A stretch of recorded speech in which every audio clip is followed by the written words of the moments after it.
The polished mahogany doors of Harrison Reed Law, Chicago's most prestigious firm, gleamed before me as I stepped out of my Tesla. 5 years ago, I'd walked out of these same doors, leaving behind a guaranteed partner track and my family's century-old legacy. Today, I was returning to buy the entire firm.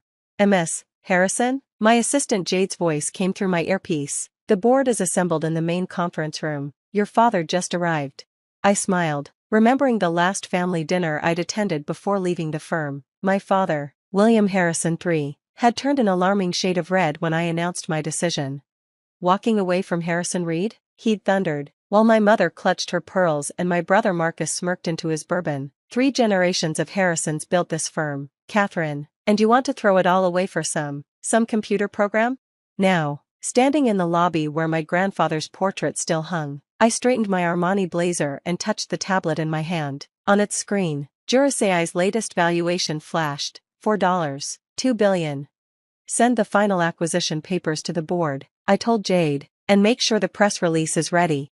The elevator ride to the 40th floor gave me a moment to reflect. 5 years ago, I was drowning in manila folders and billable hours, watching junior associates burn out trying to manually review thousands of documents for each case. There had to be a better way. The solution came to me during a pro bono case, a tenant rights dispute that our firm wouldn't typically touch. The client couldn't afford our regular fees, but her story moved me. She was facing eviction because of a clerical error, buried in mountains of paperwork. That night, instead of sleeping, I started coding. My computer science degree from MIT, the one my father called a hobby compared to my law degree, finally found its purpose. I built a simple algorithm to analyze rental agreements and identify inconsistencies. The program found the error in minutes. The case was settled the next day. That's when I knew the future of law wasn't in mahogany-lined offices and $1,000 hourly rates. It was in democratizing legal knowledge through technology. The elevator doors opened to a familiar scene. Associates hurried through hallways, arms laden with documents, dark circles under their eyes. Nothing had changed. Catherine, my brother's voice cut through the bustle. Marcus stood by the conference room, every inch the proper heir apparent in his bespoke suit. The board's waiting. Dad's, well, you can imagine. I nodded, remembering the day I'd told Marcus about my plans to leave. You're committing career suicide, he'd said. Tech startups fail every day. The firm is a sure thing. But I'd seen something he hadn't, an industry ripe for disruption. Law firms were charging astronomical fees for work that could be automated, making justice inaccessible to most people. Jurasai would change that. The conference room fell silent as I entered. 12 pairs of eyes turned to me, including my father's steely gaze from the head of the table, the same seat he'd occupied for 30 years. Catherine, he said, voice clipped, I assume this is some kind of joke. I set my tablet on the table and pressed play. A holographic display filled the room, showing Jurasai's interface. Over the past 5 years, I began. Jurasai has processed more than 2 million legal documents. We've assisted in 300,000 cases, with a 98.7% accuracy rate. Our AI can analyze precedents, draft contracts, and identify legal issues faster and more accurately than any human team. Parlor tricks, my father scoffed. Real law requires human judgment. I smiled, tapping my screen again. Let's test that theory. I had Jurasai analyze Harrison Reed's last 1,000 cases. The display shifted, showing detailed analytics. Average time spent on document review, 240 hours per case. Average billing, $180,000. Jurasai can do the same work in 3 hours, at a fraction of the cost. Marcus leaned forward, frowning. Our clients pay for expertise, not speed. Do they? I pulled up more data. Your client retention rate has dropped 40% in the last 2 years. Small and medium businesses can't afford your fees. Even major corporations are looking for alternatives. The board members shifted uncomfortably. They knew I was right. Meanwhile, I continued, Jurasai's client base has grown 500% year over year. We handle everything from simple contracts to complex litigation support. Last month, we helped win a Supreme Court case. By replacing lawyers with machines. My father interjected. No, I corrected, by empowering lawyers to work smarter. Our platform handles the routine tasks, freeing attorneys to focus on strategy and client relationships. I turned to the board. Harrison Reed can either adapt to this change or be left behind. I'm offering to help you adapt. The room erupted in murmurs. I could see the divisions forming, the older partners clutching their traditions, the younger ones seeing the opportunity. The offer expires in 24 hours, I said, standing. I suggest you think carefully about the future of law. As I turned to leave, my father's voice stopped me. You'd buy your own family's firm? Destroy our legacy? I met his eyes. I'm not destroying our legacy, Dad. I'm evolving it. Grandfather started this firm to help people access justice. That's exactly what I'm doing, just with better tools. In the elevator down, my phone buzzed. A text from my mother. Your grandfather would be proud. He always said the law should serve everyone, not just the wealthy. I touched the locket at my neck, the one grandfather had given me when I started law school. Inside was his favorite quote, "Justice delayed is justice denied." Back in my office at Jurasai headquarters, I watched the sun set over Chicago's skyline. Our space couldn't be more different from Harrison Reed's traditional offices. Open floor plans, collaborative spaces, and walls of screens displaying real-time data from our AI systems. Jade appeared with my evening briefing. The Small Business Association wants to expand our partnership. We've helped over 50,000 small businesses with legal services this year alone. That was the real validation, not the billions in valuation, but the people we were helping. Small business owners who could finally afford proper legal advice, individuals fighting unfair evictions, nonprofits protecting their missions. My phone lit up with another call from Marcus. I let it go to voicemail, already knowing what he'd say. He'd try to negotiate, to protect his place in the old system, but the old system was dying. Looking out at the city lights, I thought about all the people out there who needed legal help but couldn't afford traditional firms. Tomorrow, one way or another, Harrison Reed would step into the future. The question was, would they do it willingly, or would I have to drag them?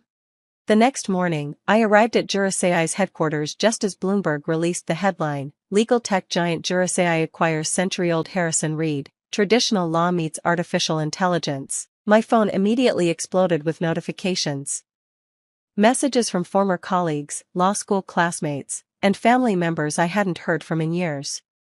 But one message stood out, from my grandfather's former partner, retired Judge Michael Sullivan. Your grandfather didn't build Harrison Reed to be a monument to the past. He built it to serve justice. You're carrying that torch forward. Jade appeared at my door. The transition team is ready. And, your father's here.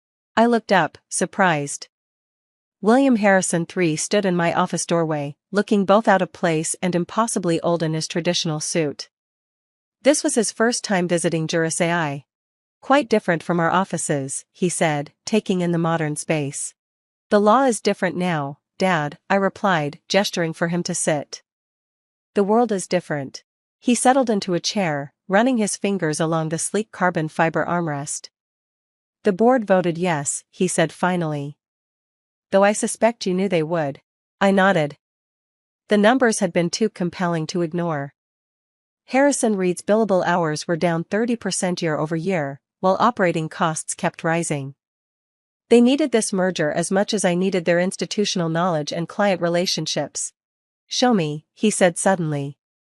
Show me what made you walk away from everything we built. I pulled up Jurasai's main interface on the wall screen. Watch this. Jade, load the Peterson case. The screen filled with documents, thousands of pages of contracts, emails, and court filings from a complex corporate dispute. Traditional document review would take a team of associates weeks, I explained. Jurasai can analyze it all in minutes, identifying key issues, conflicts, and potential strategies.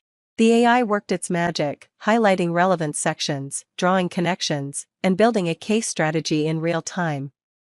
My father leaned forward, despite himself. Now watch this, I said, pulling up another screen.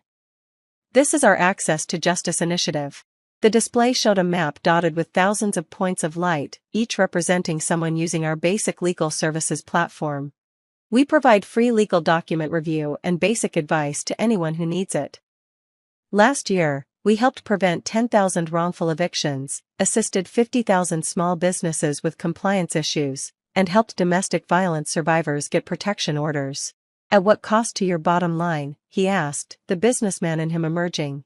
It's not about profit, Dad. It's about purpose. Though, if you're asking, our premium services to law firms and corporations more than fund our public interest work. Before he could respond, Jade interrupted. The Harrison Reed transition team has arrived. The next few hours were a blur of meetings, as we began the delicate process of merging a century-old law firm with a cutting-edge tech company. Some partners were enthusiastic, others resistant. Change is never easy, especially in law. By evening, I was back in my office when Marcus appeared. So, he said, dropping into a chair. What happens to me in this brave new world of yours?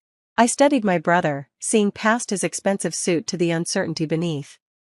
That depends. Are you ready to learn something new? He laughed harshly. You want me to become a programmer? No, I said, pulling up another display. I want you to help me bridge the gap between traditional law and legal tech. We need people who understand both worlds. Over the next hour, I showed him how Juris AI could enhance rather than replace human lawyers. His eyes lit up when he saw the potential. This could actually work, he admitted finally.